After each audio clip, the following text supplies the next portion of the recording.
देखो, आज होलिका दहन है। और होलिका दहन तो जैसे दहन का मतलब जलाना होता है, तो होलिका हर वर्ष जलाया जाता है। तो होलिका दहन में होता क्या है कि सत्य और असत्य के बीच है वास्तव में लड़ाई। सत्य और असत्य, तो सत्य के साथ सदैव परमात्मा रहता है और असत्य के साथ, असत्य माने झूठा, तो झूठा के साथ कौन रहेगा? तो सत्य के साथ परमात्मा रहता है। देखिए, हमारे यहाँ कई बार युद्ध हुआ, देवासुर संग्राम हुआ, जबकि देवताओं की संख्या कम थी, असुरों की संख्या ज्यादा थी, लेकिन जीता कौन? देवता जीते। अच्छा, उसका कारण क्या है? सत्य सदैव जीतता है, जबकि असत्य की तरफ लोग ज्यादा रहते हैं। जैसे कौरव पांडव का युद्ध हुआ तो कौरव की सेना ज्यादा थी। राम रावण का युद्ध हुआ तो किसकी सेना ज्यादा थी? राम के साथ कौन था? बंदर भालू थे। और रावण के साथ अपार सेना थी। अरे 1 लाख पूछ 1.25 लाख नाती, उसके घर में ही इतने लोग थे। अस्त्र शस्त्र की कमी नहीं थी। अस्त्र शस्त्र, अस्त्र जानते हो किसे कहते हैं? अस्त्र माने जो होता है जो मंत्र प्रयोग करके जो चलाया जाता है, और शस्त्र जो हाथ से चलाया जाता है। तो अस्त्र शस्त्र का प्रयोग भी करना जानते थे रावण की सेना में। लेकिन जीत किसकी हुई? जीत तो सेना की नहीं, जीत सत्य की होती है। इसी प्रकार से जब देवासुर संग्राम हो रहा था ना, तो एक बार जो है देवताओं के अंदर, देवता जब जीत गए तो उनके अंदर अहंकार हो गया कि मैं जीत गया, मैं जीत गया। तो उस अहंकार को पतन करने के लिए भगवान ने यक्ष का रूप धारण कर लिया।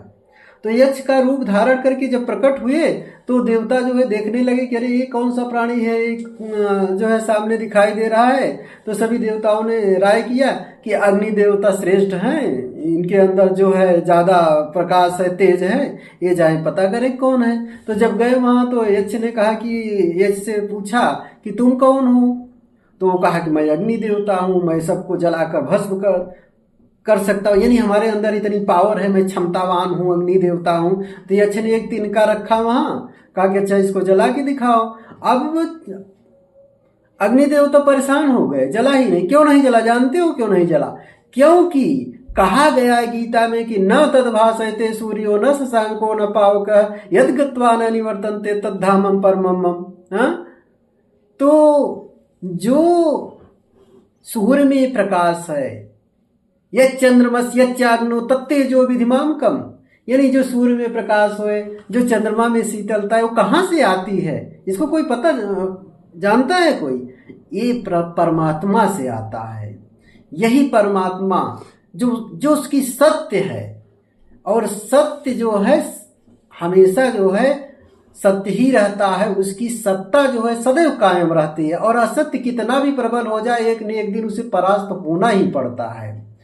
तो जीत सदैव सत्य की ही होती है। अब होलिका दहन में क्या हुआ कि हिरण्यकश्यप जो है प्रहलाद का पिता था, वो वरदान प्राप्त कर लिया कि मेरे जैसा कोई नहीं है, योद्धा वीर शक्तिशाली, मैं मरूंगा नहीं। जैसे रावण वरदान प्राप्त कर लिया था ना ब्रह्मा से, वैसे वो भी वरदान प्राप्त कर लिया।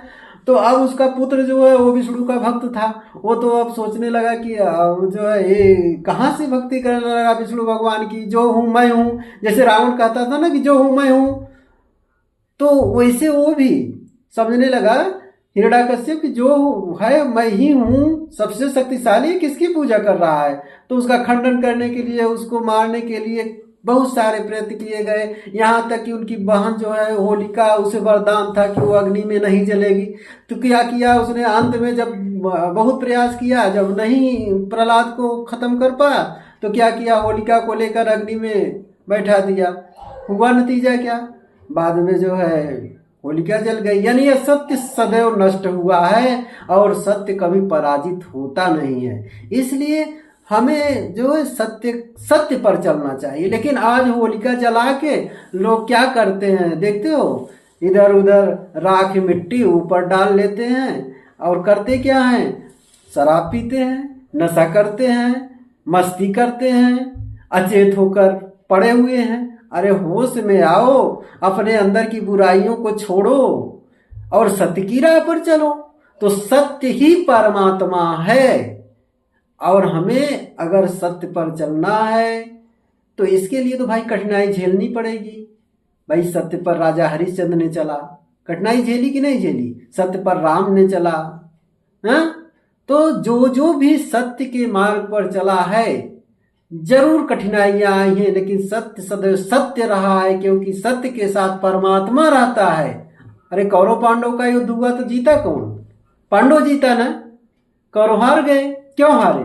क्योंकि भगवान साथ में थे पांडव के। तो अगर आप सत्य के मार्ग पर चलोगे तो कोई ऐसी विश्व में कोई ताकत नहीं है कि आपको परास्त कर देगी, क्योंकि सत्य के साथ वो परम शक्ति परमात्मा सदैव साथ रहता है।